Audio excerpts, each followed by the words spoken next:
Greetings, Poe fans. Welcome back to our Poecast. And I am Carmen Bolden. And I am Jeannie Smith. And we are the Fantastic Two. Two. I kind of rushed that, Jeannie. I was wondering. Where Oh, are you running off to? I know. Okay, we're going to get started. And we have a very special guest with us, Dr. Jeff Thompson. And Jeff, we brought you here for the podcast because we want to hear about your love and knowledge of Dark Shadows and also some of the Poe elements and in Dark Shadows, as well as Dan Curtis. And you've done a lot of research and writing projects in your books about all of these things. And we're so excited to have you here and hear about all these things. So let's go ahead and get started with just if you want to do a little short introduction and then kind of go right into just basically how you got hooked or, became interested in Dark Shadows. Okay, thank you, Carmen and Jeannie. I'm thrilled to be here with you and to talk with all of your listeners on the podcast.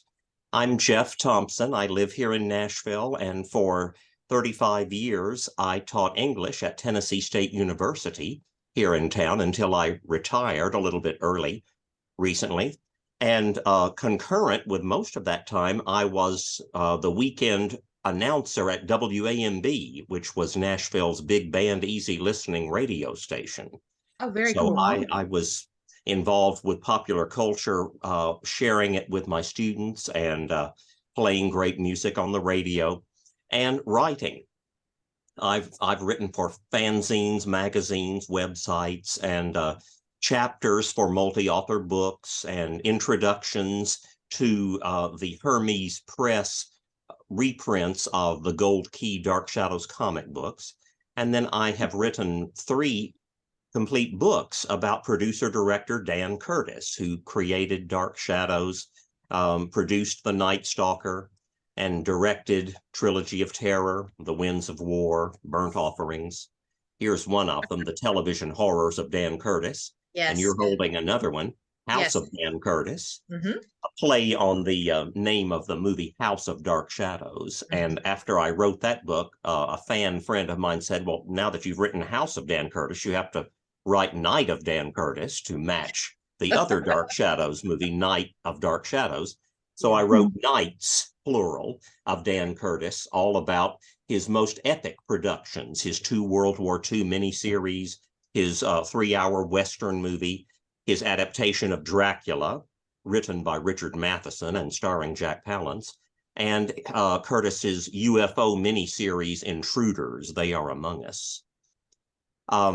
I did not start watching Dark Shadows on the very first day, June 27th, 1966. Like many fans did not. That's why it was such a low-rated TV show for the first several months. But 10 months into the Gothic serial that ran on ABC Monday through Friday from 1966 to 1971, Dan Curtis, who had been told by ABC that the show was going to be canceled, added a vampire character, which had never been done before on daytime TV. The vampire Barnabas Collins, an ancestor of the present-day Collins family, and he was released from a chained coffin and began a reign of terror in Collinsport, Maine.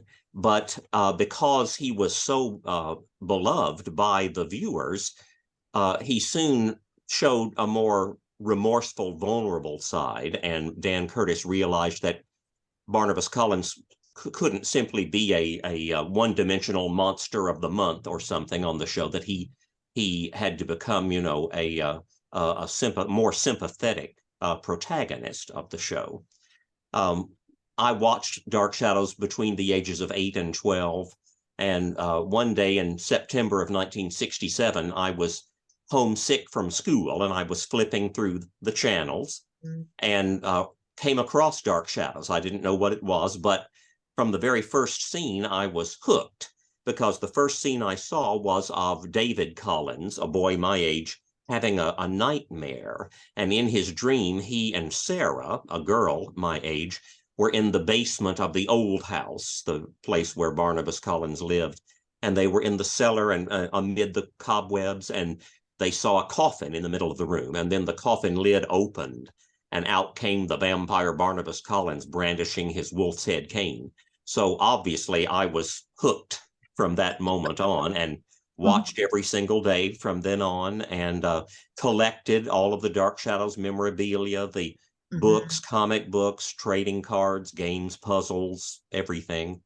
And even after Dark Shadows was canceled, I continued reading the Gold Key comic books and the Dark Shadows Gothic novels, paperback novels by Dan Ross, who wrote under the pseudonym of Marilyn Ross. And later I became friends with him and his wife, Marilyn. Oh, And cool. then as a teenager, I began writing for Dark Shadows fanzines, including Kathy Resch's fanzine, The World of Dark Shadows. Okay. So it's been a lifelong love affair with Dark Shadows, and studying all of Dan Curtis's 4 dozen productions. I was always excited to see in the TV Guide in the 70s and 80s and later, whenever Dan Curtis returned with a movie that he had directed, sometimes with Richard Matheson writing the script or William F. Nolan writing the script. So and in all 3 of my books, I cover all 4 dozen of Curtis's productions, but I specialize in certain ones in the different books. In the television horrors of Dan Curtis, I focus on his horror productions, his 2 Night Stalker movies, and his adaptations of Dracula, Frankenstein, Dr. Jekyll and Mr. Hyde, The Turn of the Screw, The Picture of Dorian Gray, and others. And in the book you have, House of Dan Curtis, I look at his mysteries and crime dramas. He did 2 movies about the Bureau of Investigation agent Melvin Purvis, and did quite a few late night ABC Wide World mysteries, some of which involved the Dark Shadows actors, whom he continued to use in future productions. And then, as I said a moment ago, Nights of Dan Curtis is about his epic miniseries and Dracula and The Last Ride of the Dalton Gang, the Western, and so on. All right. Thank you for sharing all of that. It's fascinating. It really is. And one of the things that Jeannie and I were talking about is, before watching Dark Shadows, were you interested in like Gothic literature or anything like that? Or was Dark Shadows what really was the kind of hook for you? Well, I, of course, had already started reading comic books, and so I was familiar with the supernatural and sci-fi and horror, and I had read classics illustrated, including the Frankenstein issue and so on. So yes, I believe that and before Dark Shadows, I loved the Munsters and the Addams Family.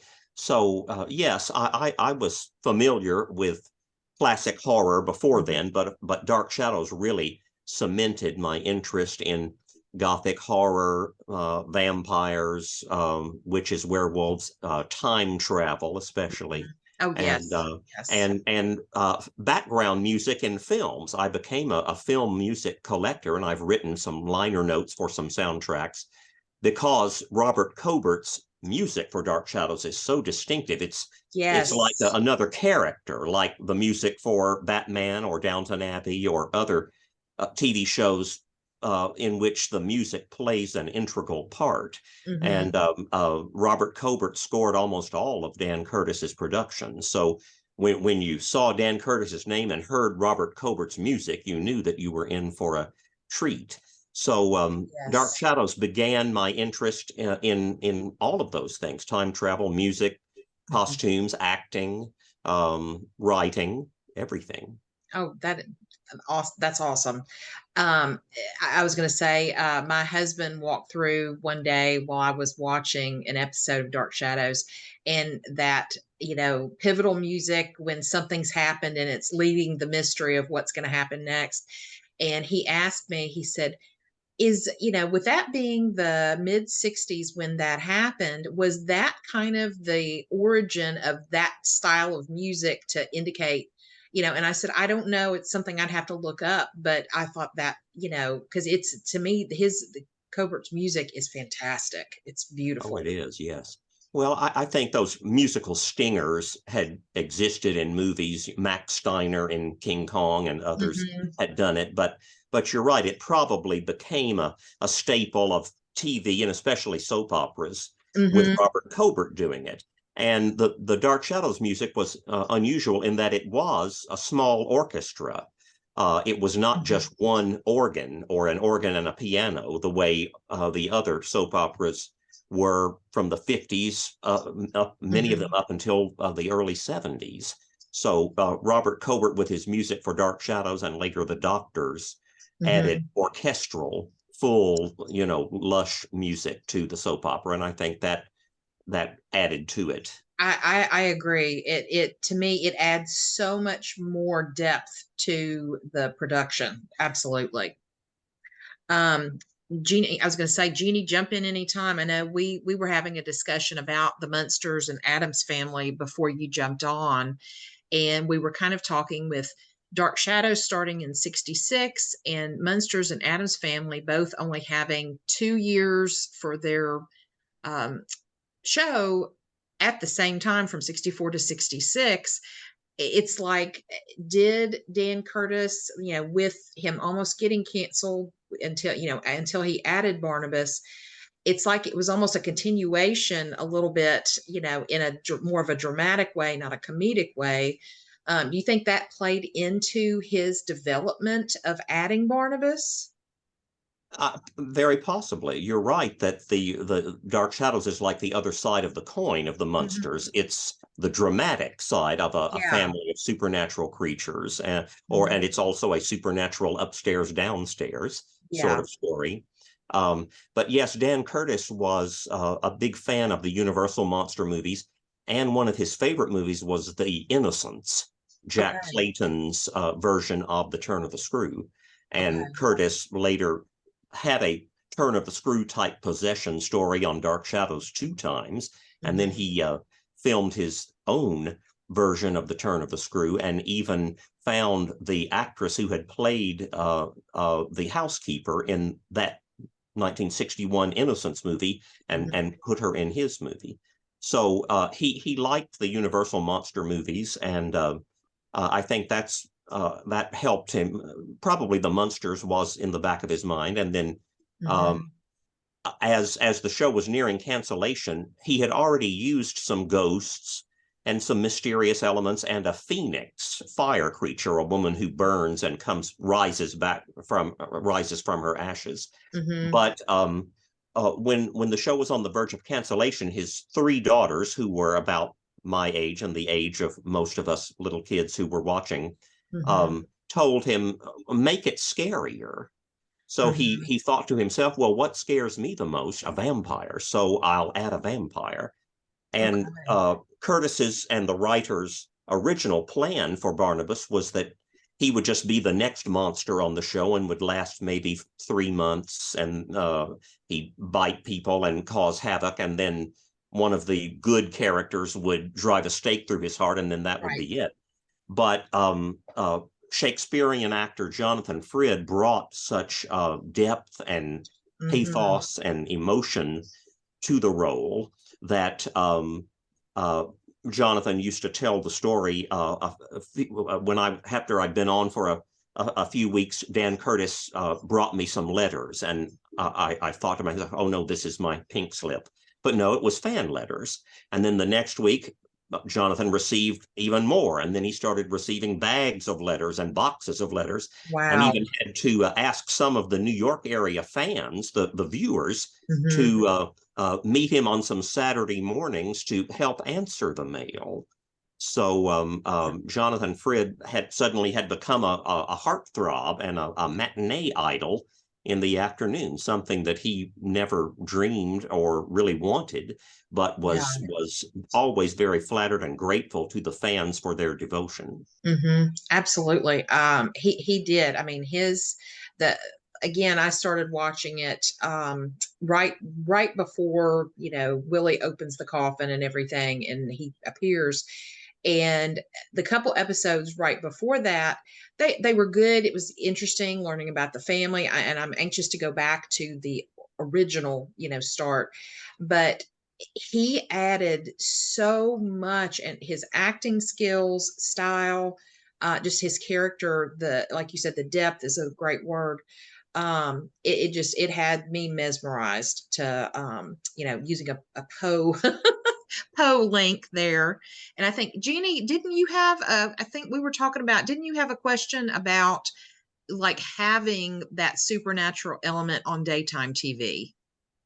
Yes, that's what I was going to ask him, is about how Dan Curtis managed to throw out the genre of certain elements from the supernatural world into a modern daytime soap opera. How did he figure out that that would actually be acceptable?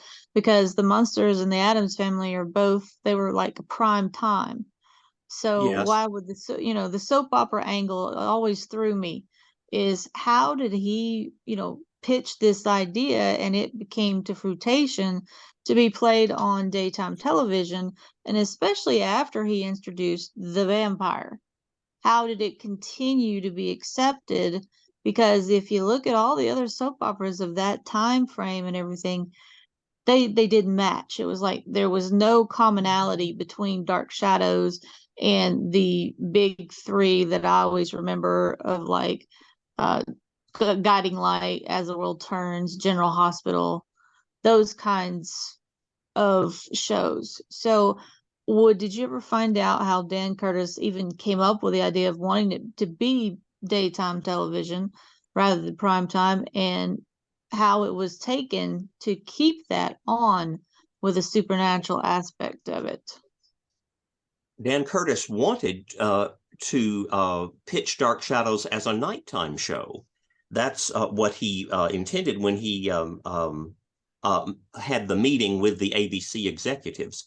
In mid 1965, Curtis had a vivid dream, like so many works of art, Dr. Jekyll and Mr. Hyde, and songs and paintings and everything. It came to him in a dream. He had a vivid dream and saw a young woman riding on a train along the ocean and going to a forbidding, mysterious old house. And she goes up to the door and she hears wolves howling, and she knocks on the door. And then that was all that he dreamed. But Wow. he took that idea to ABC and wanted to do a nighttime show, and the executive said, "Well, Dan, isn't that just Jane Eyre?" And he said, "Well, is anybody doing it right now? If not, let's do it." But somehow the executives decided, I guess, to shore up the daytime schedule, because ABC really didn't have much going on in the daytime yet, except for General Hospital and Let's Make a Deal. And I think maybe The Dating Game and The Newlywed Game had begun or were starting around that time. So they decided to put it on in the daytime. And so Curtis worked with Art Wallace, who later wrote some Star Trek episodes and things like that, to work on the actual story projection and the characters. So that's why Art Wallace is credited throughout the run of the show, even though he didn't stay longer than the first 3 months or so. But the original point of Dark Shadows was just to be a mysterious Gothic romance serial, just a couple of steps beyond The Edge of Night or The Secret Storm. Not necessarily supernatural, but mysterious, like the Gothic novels that were very popular in the 60s, written by Dan Ross, Marilyn Ross, as well as Phyllis A. Whitney and Dorothy Daniels and others. And it was a good idea. And I think you will really like those early episodes, because they have a lot of atmosphere at local color.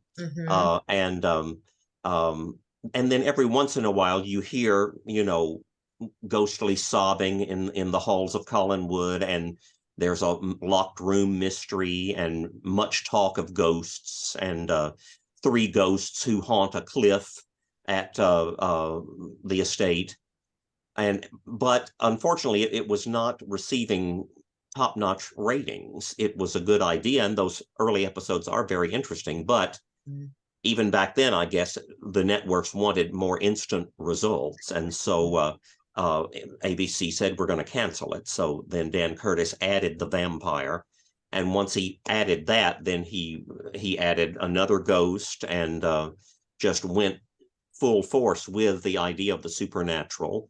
And then, of course, after Jonathan Frid's Barnabas had become such a well-loved, almost sympathetic character, Curtis said, well, what can we do now?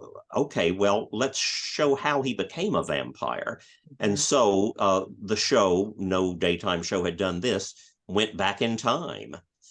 Victoria Winters, the young woman on the train in the first episode, participates in a seance, and suddenly she is thrust backward into time into the year 1795, when Barnabas is still a young mortal man. But in one of the greatest, perhaps the greatest story ever told on Dark Shadows, we learn how and why Barnabas becomes a vampire. And it's a heavy, emotional Shakespearean drama. It's just fantastic. It is. It is. And then when that ends and the show comes back to the present, which is now the year 1968, then you'll see that Curtis and the writers start using ideas from Frankenstein and The Turn of the Screw, and many ideas all from Edgar Allan Poe, The Cask of Amontillado.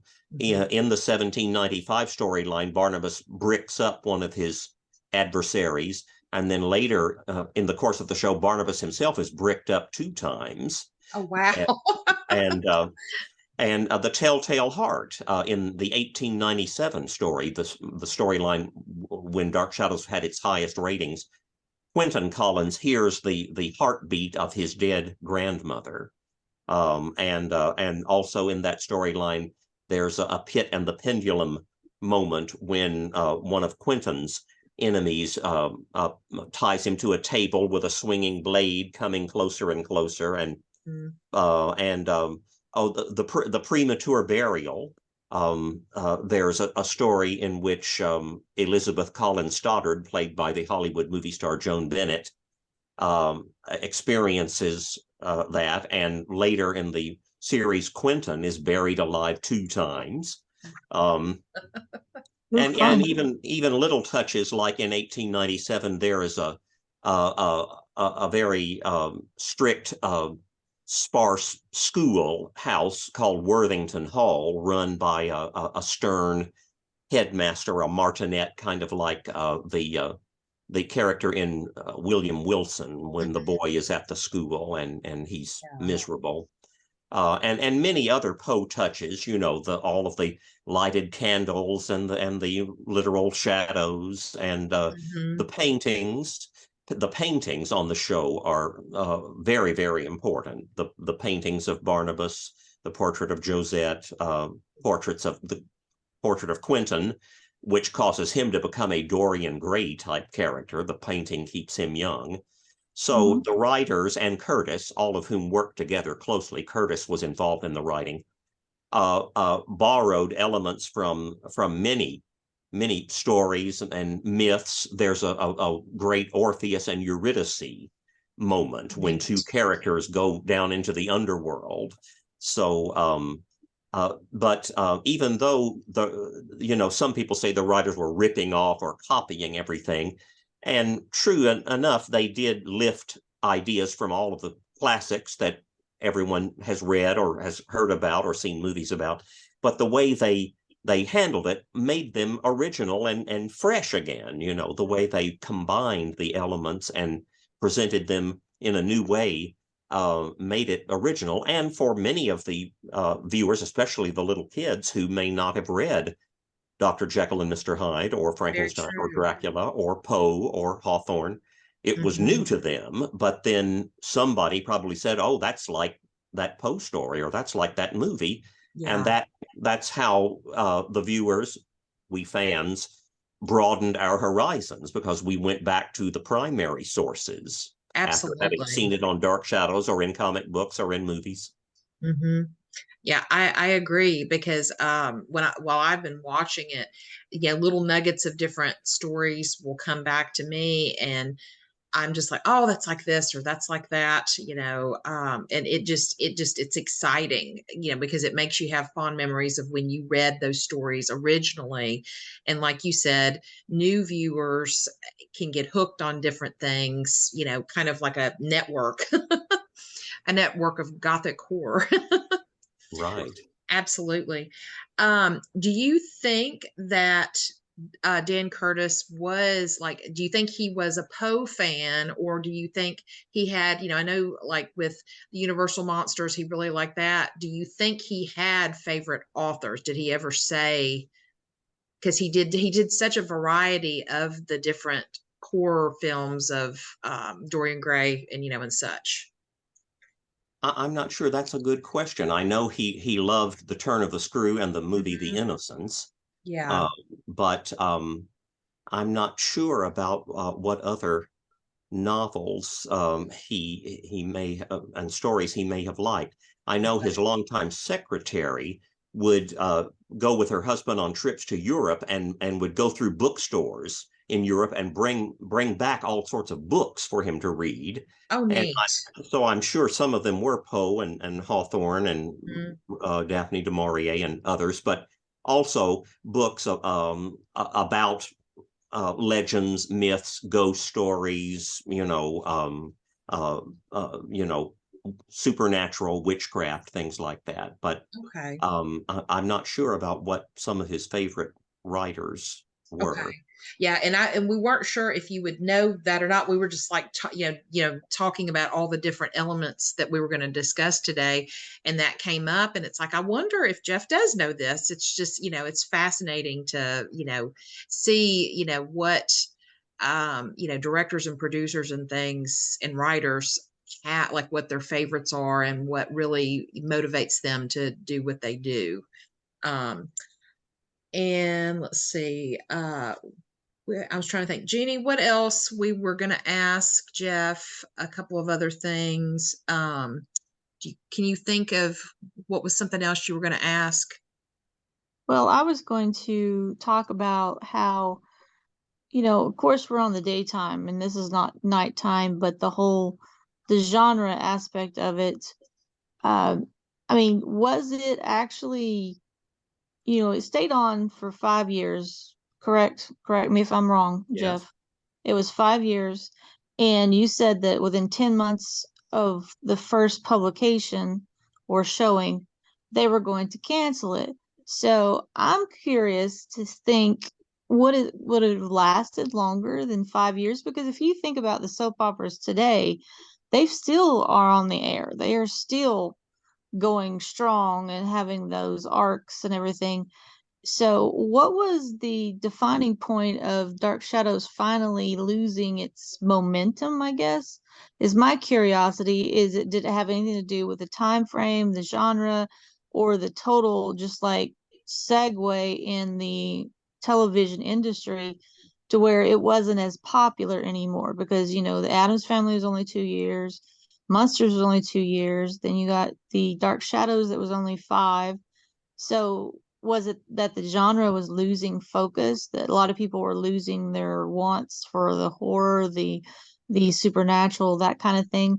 What kind of thoughts do you have about would it have been able to sustain as much as the other soap operas in the end? I guess is what I'm saying.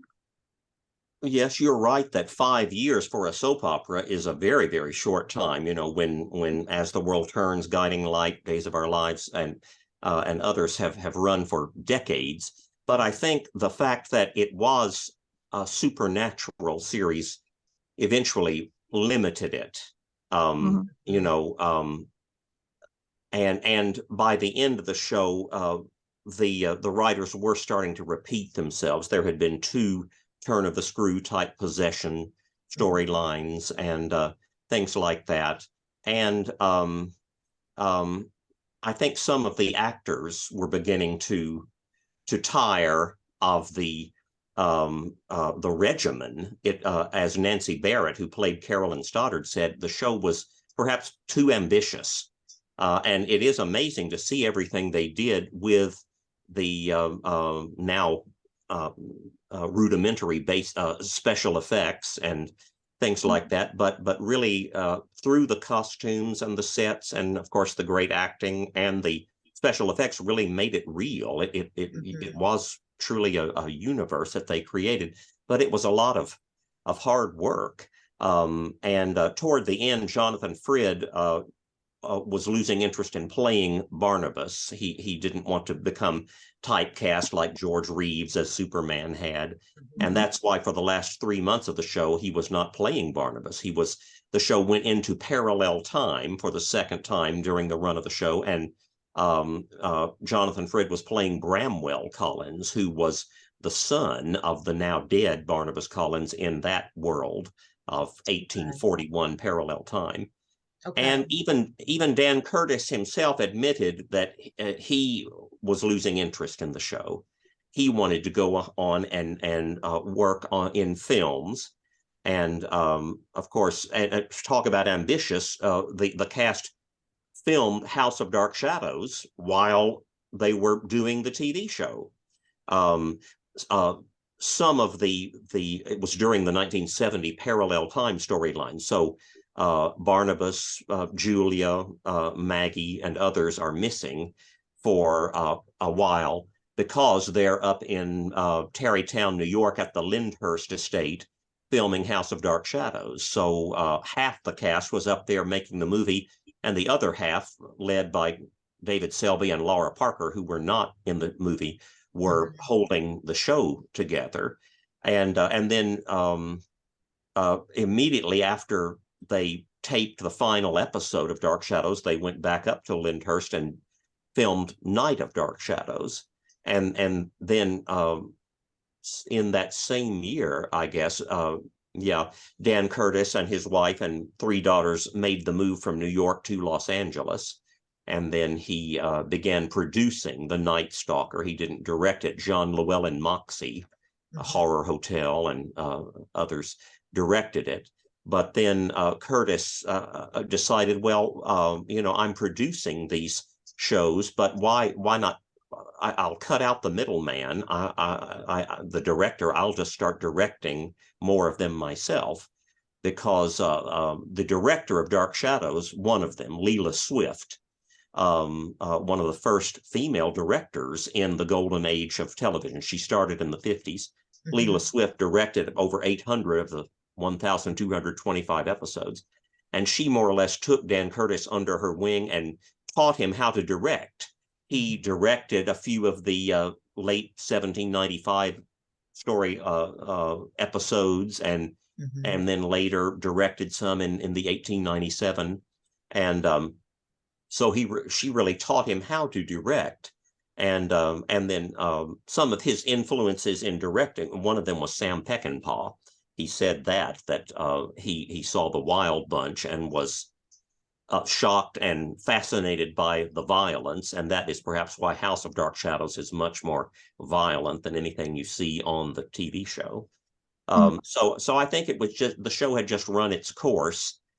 You can continue to think up more everyday storylines for a soap opera, and they reuse stories over and over too. But I guess there's only so many times you can go back in time, or drive a stake through a vampire's heart, or see a werewolf, or this, that, and the other. So the writers were becoming exhausted too, and I think some of the actors and Curtis. So, and the ratings had gone down. In the summer of 1969, 20 million people were watching Dark Shadows, and that's phenomenal to think, because in today's TV, a show like NCIS or The Big Bang Theory or the Super Bowl will get millions of viewers, but probably not 20 million.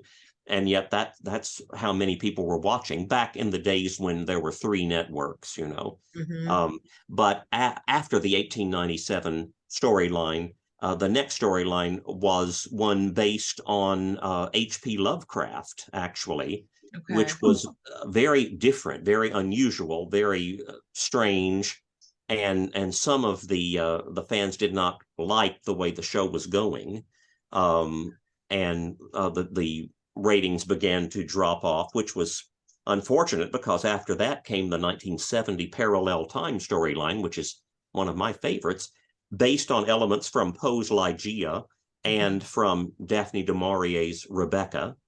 And then the next trip back into time was very good too.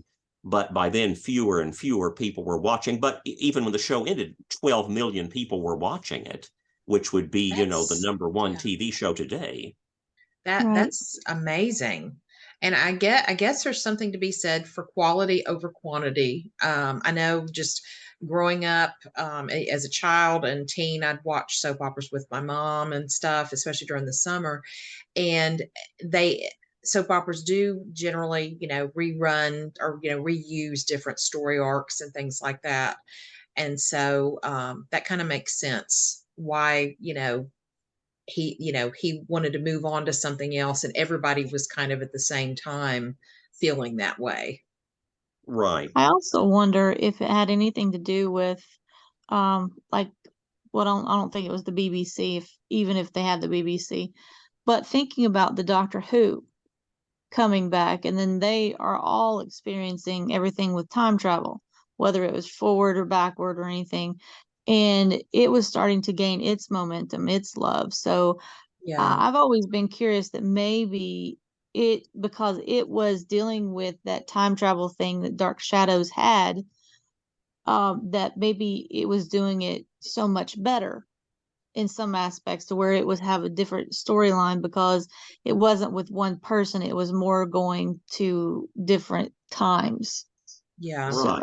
Yes. Yeah. Dark Shadows, because it was a daytime show shot on videotape inside a TV studio, mhm. was more limited than what nighttime shows like The Time Tunnel, Star Trek, Doctor Who could do. So yes, other shows perhaps, and Night Gallery came along, and Hmm. so other shows perhaps eclipsed Dark Shadows. But well, Yeah. there are so many ABC shows in particular that go up like a rocket and then come down. Oh Yeah, yeah. Batman, Twin Peaks, Who Wants to Be a Millionaire. I mean, you that's can think true. of, and many of them happen to be on ABC for some reason. They would be That's huge odd. hits, but then suddenly drop off. Yeah, that's Yeah. that's really interesting to really think about. One thing that you added it is toward the end of the book. I think it was in the last chapter before the afterword.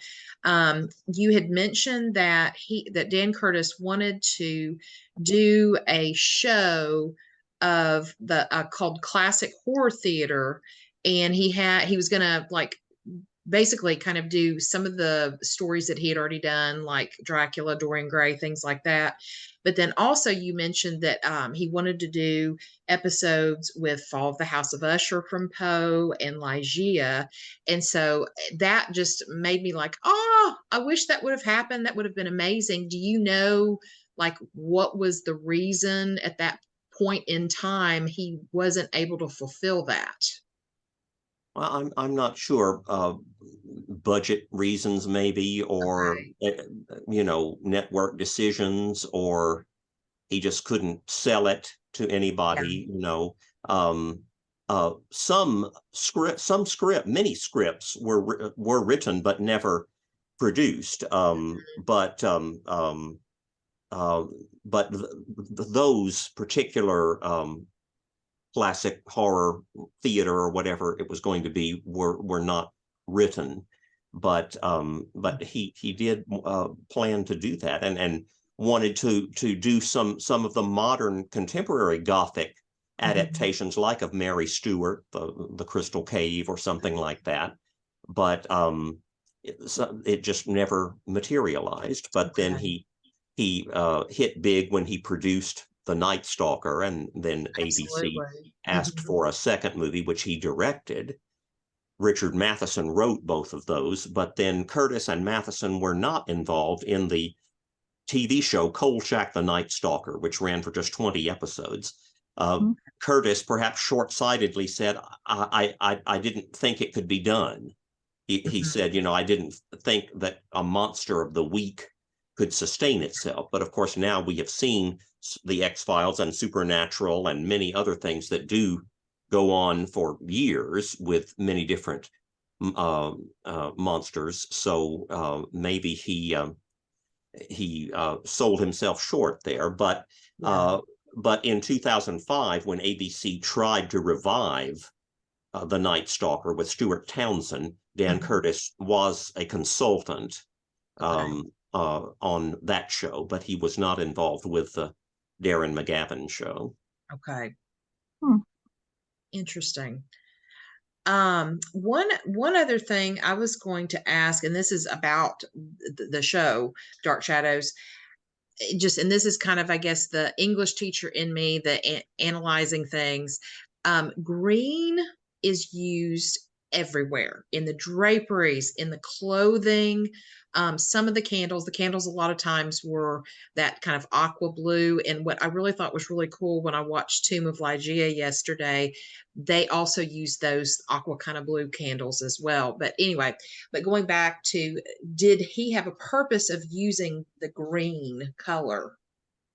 Well, green sometimes is considered a witch's color. I think that the Bell Witch ties in with that. But I think also it was just to capitalize on color TV. In the late 60s, many shows, Batman, even Gunsmoke and Bonanza, were very colorful, which I liked. I wish TV shows were more colorful like that today, but I think it was to capitalize on color TV. So they used the blue candles and the green, Julia wore a green suit and Cassandra wore green dresses. I think it just looked good on TV. And if you've noticed that multicolored Afghan that bounces around through all of the different sets and time periods. Yes, so, absolutely. So I don't know, but then green too, can be can have the connotation of sickness, a sick green, or uneasiness, or or envy and things like right. that. Yes. So probably it was just a more pragmatic decision to really put color onto the show, but yes, green is definitely well. You'll meet. I know you're watching right now in the 1795 story. Pretty soon you'll meet a character named Adam who constantly wears a green turtleneck sweater. So nice. Okay. So you see green throughout the show. That's right. I thought it was really neat. I just started picking up those elements. And one of the things it just reminded me of is in many Hitchcock productions, green is also used several times especially like in Rear Window with Grace Kelly's suit. She has a green suit. In The Birds, Tippi Hedren with a green suit. And in Vertigo, there's a lot of green as well. And so I just kind of put those things together, and I was just like, this is really a neat thing. But I think that makes total sense, having that as a prominent color for color TV, especially with them doing part of it in black and white going into color. And so that it took me a minute to actually I love black and white, movies and shows. But when I started, watching it, it was in black and white. And then when it jumped to color, it took me a minute because I'm like, I was really enjoying this in black and white, but then now I've loved the color. Oh yeah, I do too. I love seeing all of the costumes and the sets and the candles and everything in color. Dark Shadows was the first ABC soap opera to go to color, even before General Hospital. Oh, I did not know that. That's interesting. August of 1967. Okay. Near the end of the Barnabas Maggie story. Okay. And but then I'm sure you've noticed that throughout the run, every once in a while, you'll see a black and white episode, but it was not black and white. Yeah, it was not black and white on the TV back then. Those are black and white kinescopes. meaning Oh, that the color tape was lost. Uh, okay. it's a miracle that all but one of the 1,225 episodes still exist, because back then, Wow. very few soap operas episodes exist except for special episodes like weddings or something Hmm. before the mid to late 70s, because Hmm. back then the networks, even with the Tonight Show and other shows like that, but certainly game shows and soap operas, they would erase them and use the videotapes over and over again, Wow. because they didn't think that these shows would ever be seen again, or that anyone would want to see them again. But luckily, Dan Curtis, who got his start as a salesman for TV syndication, um, kept all of the episodes, because I guess he was farsighted enough to realize, well, maybe someday they can be rerun somewhere. So all but one of the episodes still exist, and that one episode, luckily, a fan who was blind tape recorded every day's episode, and she still happened to have the tape Wow. when Jim Pearson and MPI Home Video were putting together the Hmm. episodes and found out that one tape was missing. Luckily, she had that in her collection, and so um, uh, when you get to that very late in the show on the DVDs, you hear the tape running, and then MPI Home Video has put still pictures from episodes before and after it together. Okay. And done very well. You almost don't notice the fact that it's just still pictures, but luckily all of the episodes exist. But back then, some of the color tapes were lost, but luckily there was something called kinescopes, meaning pointing a camera at the screen and making a film of the Okay. show, to send to stations that were showing Dark Shadows maybe a day or a week late, Hmm. or Hmm. sending them to the West Coast, because the shows came on later. I mean, after the time when we saw them on the East Coast. So Hmm. luckily, MPI was able to dig up all of those kinescopes, which are on film. Dark Shadows is on videotape, but Hmm. the kinescopes are filmed. So that's why some of them look kind of fuzzy, or the sound is a little fuzzy, but that's the best we have. But thank goodness we have that. Yes. Oh, I know that. I did wonder about that, and I'm glad that you brought that up, because that's just amazing that, like you said, everything still exists because of that. Dan Curtis was very smart. Definitely. He had a he had a vision of a future that I think was a little too, futuristic. This may be Mhm. one of the reasons why Dark Shadows kind of was like a novelty, I guess, during the time frame when it was on, prime time, not prime time, daytime Mhm. television. Mhm. And the whole idea with the, genre of the vampire, and seeing the vampire as kind of a human and how he became a vampire, I think that really was what sold him the most to the network. Yeah. In my opinion, I mean, because if you think about it, all the other big name shows that were going on were mostly kind of first responder. You had the Perry Masons, you had the Dragnet, you had Ambulance of Emergency, you had Adam 12. So I think the atmosphere of the society of that time kind of dictated what was acceptable, what was not. Because I Mhm. think now, I don't even think if anybody tried to put on a gothic soap opera now, it would even reach day one, in my opinion, because it's so inundated in prime time with, well, thank goodness they finally stopped Supernatural. That should have started way back when, but okay. Uh, that's me just being mad at the writers and the network because they ruined it Yeah. after season two, in my opinion. But so yeah, I think Dark Shadows is a unsung hero of the day, in my opinion. So. Yes, I agree. I think another reason why the show sort of burned out fast is that it moved much faster than other soap operas. Mhm. Every day ended with a shock or a cliffhanger like you would get only on a Friday episode of As the World Turns, or General Hospital, or Days of Our Lives. So the show moved a lot faster, and therefore the writers ate up more story faster than they would have if they had strung it out over 6 months instead of 3 months or 6 weeks. Mhm. And also that meant you had to watch it every single day to know what was going on, especially when they went into the past and went into parallel time and changed Mhm. history and all of that. You really had to watch and study, which we fans did, of course, but the everyday viewer, I think statistics said that most people see, no, not most, some people see soap operas maybe only 2.5 or 3 times per week. I Mhm. don't. I watch 3 of the remaining 4 soap operas, and I watch every single day, of course.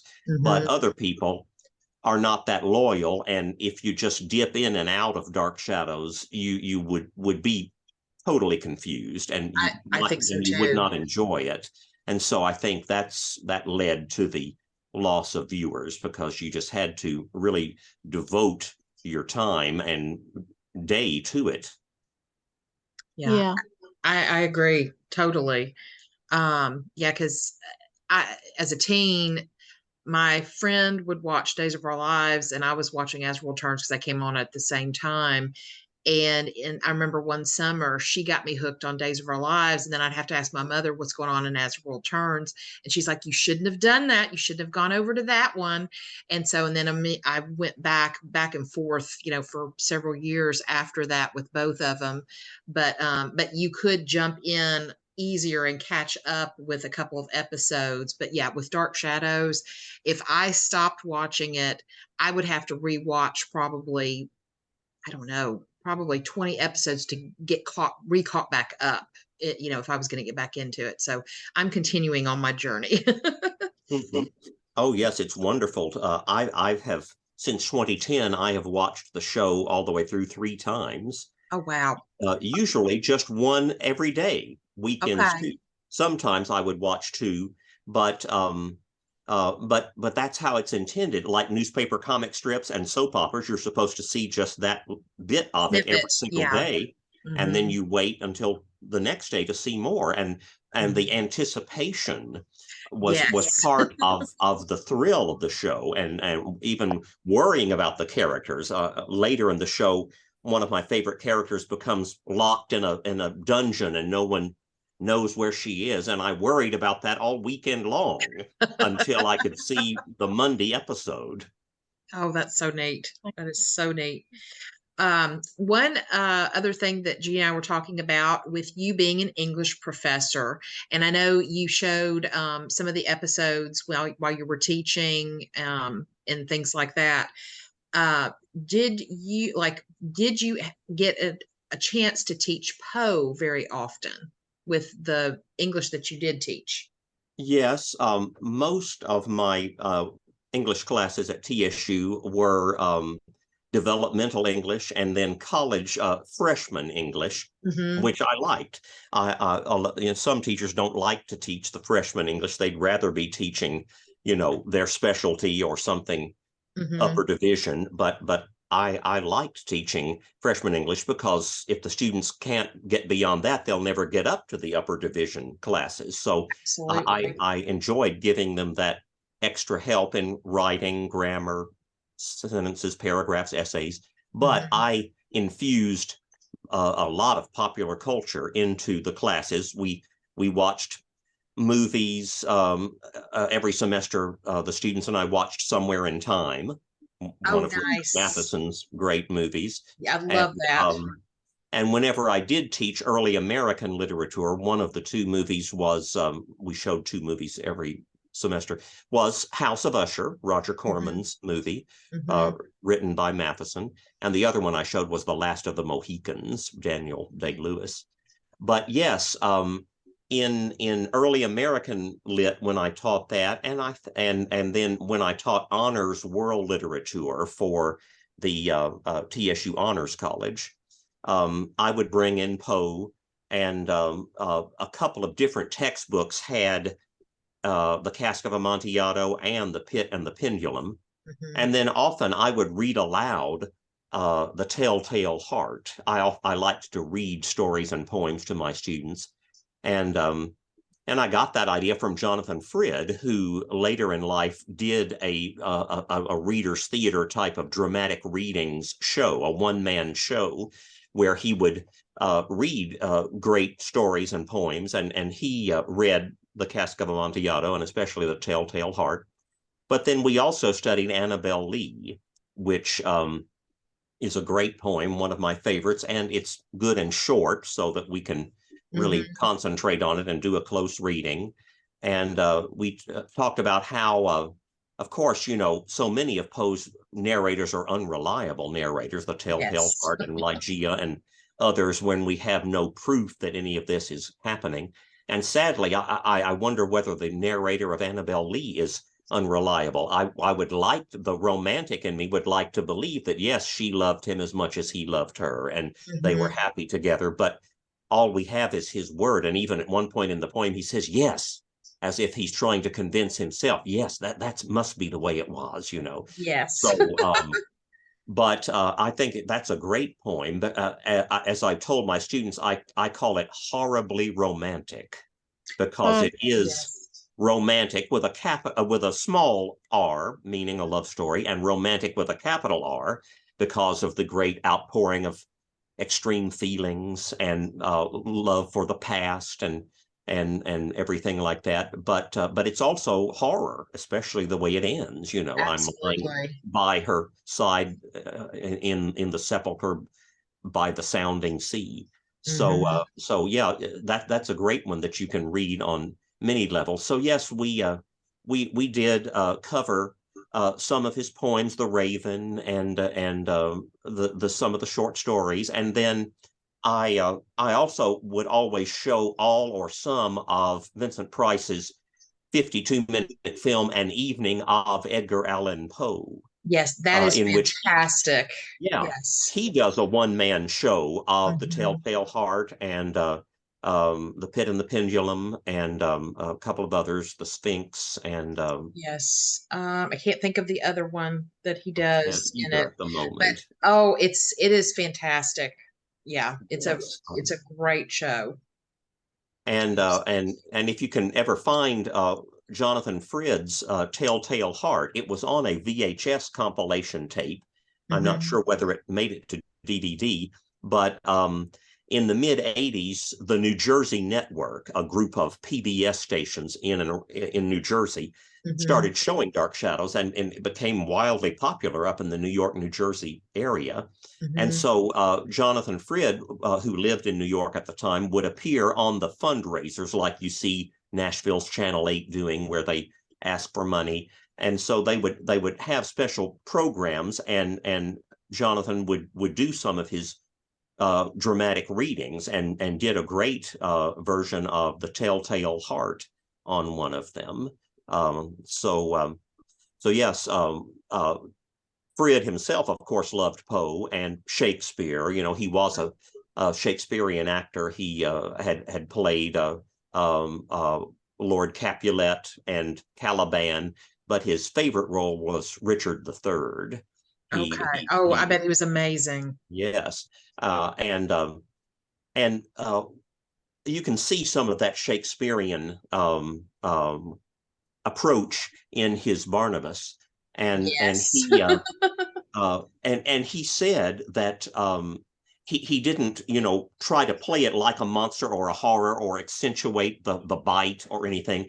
He said he played the part like an alcoholic. He said like someone with a sickness and an addiction, and he's compelled to do the things he does, but then he's sorry about it later.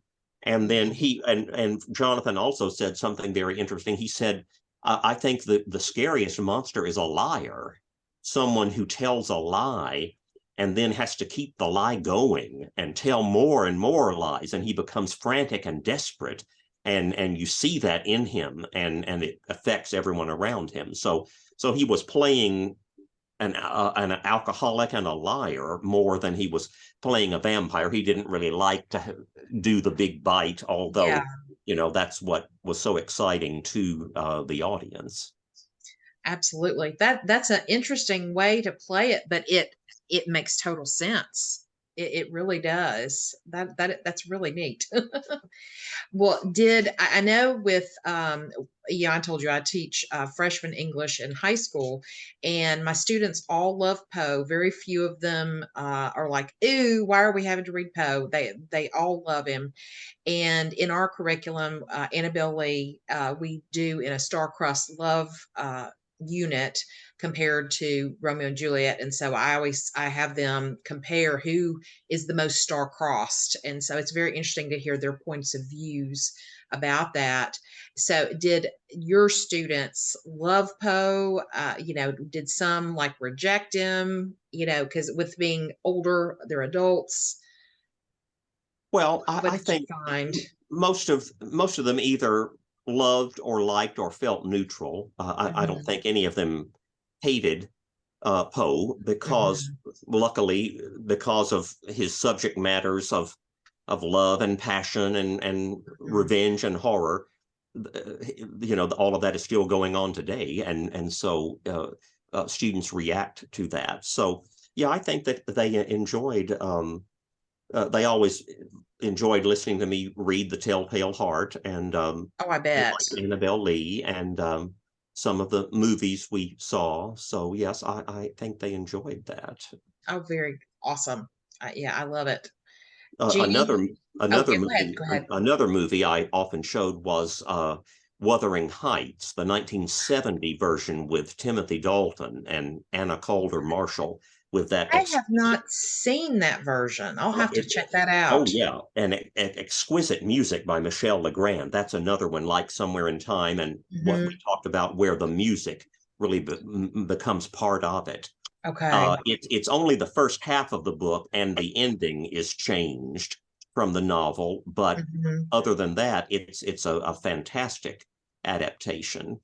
Oh, and we watched The Outsiders and Chinatown and A Patch of Blue, Sidney Poitier, Shogun, Richard Chamberlain, Mhm. and Les Miserables. I think the best version of that is the 1978 TV movie version with Richard Jordan of Logan's Run as Jean Oh, Valjean, and okay. Anthony Perkins of Psycho as Javert.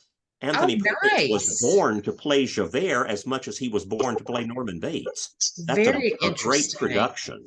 Okay. Yeah.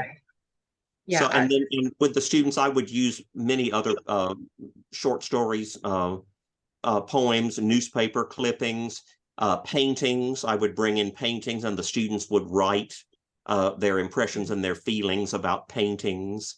And so, yeah, I because my interest and expertise is popular culture, I used a lot of that with the students, and then would show segments from Dan Curtis's Trilogy of Mhm, Terror, or Dead of Night, and mhm. some of his other works. And the students always enjoyed those. So yeah, I would get Dan Curtis into the act as well.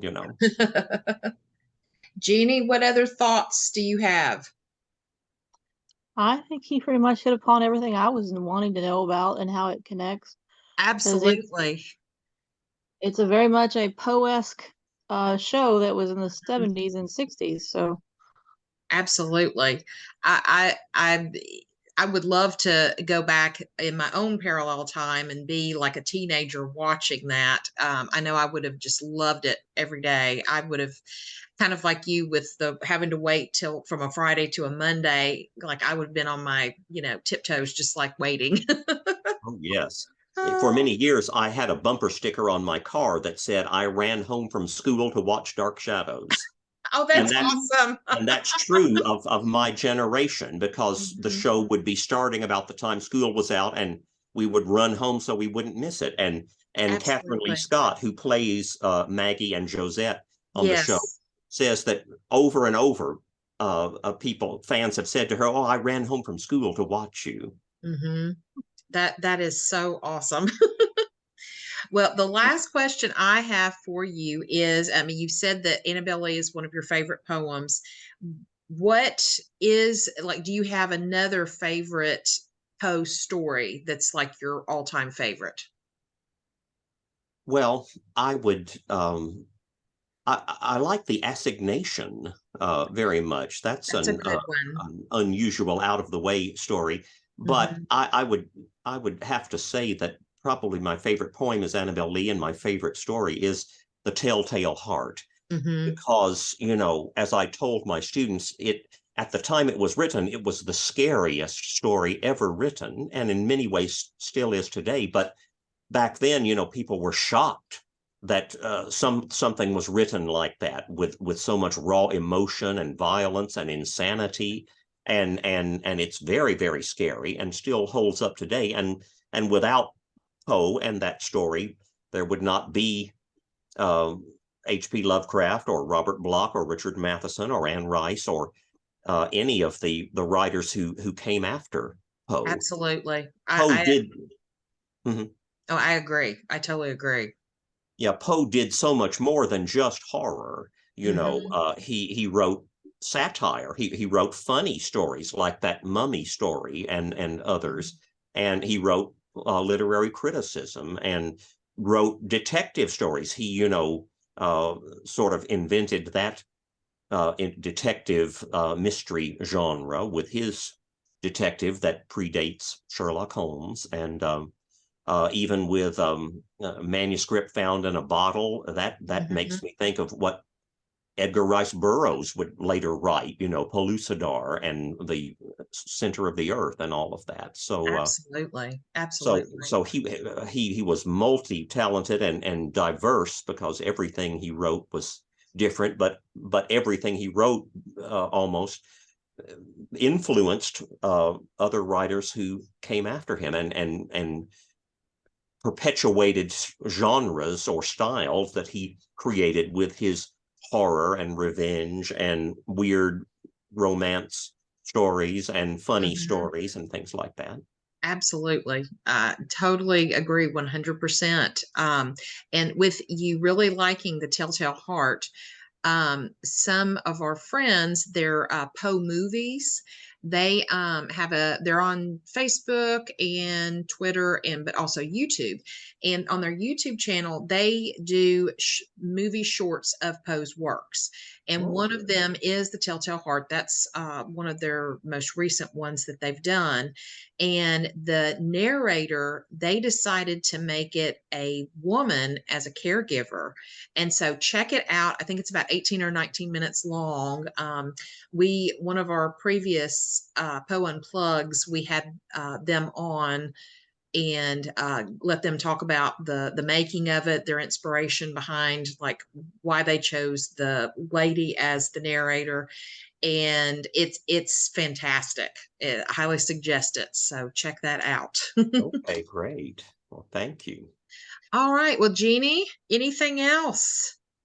Nope, I think I've hit upon everything I wanted to know. I think me as well. And Jeff, it has been amazing talking to you today and having you on Poe Unplugged. And these episodes will be coming out very soon. We have to go to the editing aspect next. Yep. Well, thank you so much for inviting me to come on and talk to you. I really appreciate it. Yes, absolutely. And I'm anxious to get your two other books. And also, we'll definitely have to have you on again when we do another, Poe Unplugged or, something of that nature to add to it. So, yeah, we really Okay. appreciate it. Thank you very much. All I right. really appreciate it. Okay. Thank you so much. And Hey, we'll talk to you soon. all right. Thanks. All right. Bye bye. Bye.